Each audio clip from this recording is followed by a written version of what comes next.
Vocês devem se lembrar, né, que eu falei que o primeiro senador citado nas investigações da fraude do INSS foi o senador Everton Rocha, né, vice-líder do governo Lula, o senador pelo Maranhão. O senador, então, achou por bem me processar criminalmente no Supremo Tribunal Federal, achando que eu fosse recuar, achando que eu fosse me calar. Pois eu fiz justamente o contrário. Aproveitando a jurisprudência do Supremo criada na CPI da Covid, em que o Supremo entendeu que não depende da vontade, né, dos presidentes das duas casas abrir CPI, porque CPI é direito de oposição, é direito de minoria e, portanto, basta você coletar as assinaturas, ter fato determinado e o período determinado que a CPI deve ser aberta. Pois eu ingressei com mandado de segurança para obrigar o presidente Davi Alcolumbre a instalar a CPMI e, depois de distribuído por relator, ministro Luiz Fux deu 10 dias para que Alcolumbre se explicasse do porquê a CPMI ainda não tinha sido lida, aberta. Pois muito bem, então, após essa ação, recebo a notícia de que nesta terça-feira o presidente Davi Alcolumbre vai ler, né, o primeiro passo para abrir e instalar a CPMI do INSS, apesar de toda a luta do governo Lula para que essa CPMI não acontecesse, nós conseguimos fazer com que o presidente Davi Alcolumbre, pressionado pelo mandado de segurança, abrisse essa CPMI nesta terça-feira, e aí vai abrir o prazo para os líderes dos partidos indicarem os membros da CPMI. Eu, como já disse para vocês várias vezes, já comuniquei ao meu partido que quero ser membro, que quero participar. É uma vaga bastante disputada, tem mais outros 20 deputados do meu partido que também querem participar, e meu partido deve ter 2 ou 3 vagas no máximo. Vamos ver nessa disputa se eu consigo, me articulando aqui no Congresso Nacional, ingressar e ser um dos membros, porque eu não tenho a menor dúvida de que eu tenho capacidade técnica de levar uma investigação séria, de não ser aquele circo que foi a CPI das bets, né, no Senado Federal. Posso você mandar um abraço pra minha esposa, claro? Eu garanti, eu sabia que eu te conhecia de algum lugar. Eu já vi vídeo seu, já.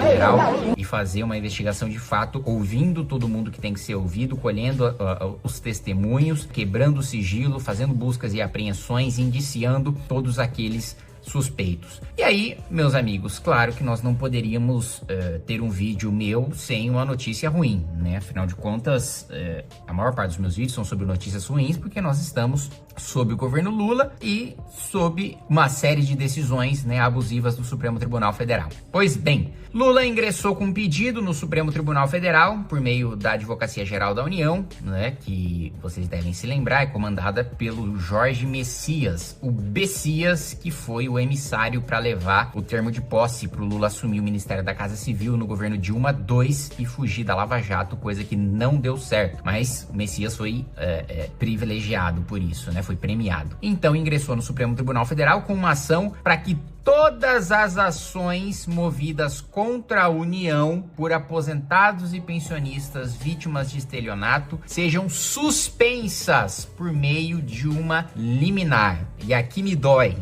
muito saber que uma decisão importante como essa, que milhões e milhões de aposentados podem, por uma única liminar do Supremo Tribunal Federal, não exercerem o direito de ingressar com um processo depois de sofrerem um estelionato e de ter prejuízo que somado é bilionário, e por uma única decisão, por uma decisão monocrática de um ministro do Supremo Tribunal Federal. Lembrando que na legislatura passada nós aprovamos o fim das decisões monocráticas na Câmara, no Senado, a duras penas, salvo engano é o projeto 2121 de 19, foi vetado pelo presidente da República, Jair Bolsonaro, que na época contava com o apoio de Dias Toffoli para suspender todas as investigações que envolviam compartilhamento de informações do COAF, que analisa suspeitas, né, incluindo membros de facções criminosas ou movimentações suspeitas de políticos, e ele havia suspendido todas as investigações, privilegiando, beneficiando Flávio Bolsonaro. Hoje nós poderíamos não sofrer mais com as decisões monocráticas. Lula ainda pediu para o Supremo endossar a abertura de crédito orçamentário extraordinário para permitir que o governo pague as vítimas lesadas fora das regras do arcabouço fiscal. Com isso, os gastos não são contabilizados nas metas estabelecidas por ele por 25 e 26.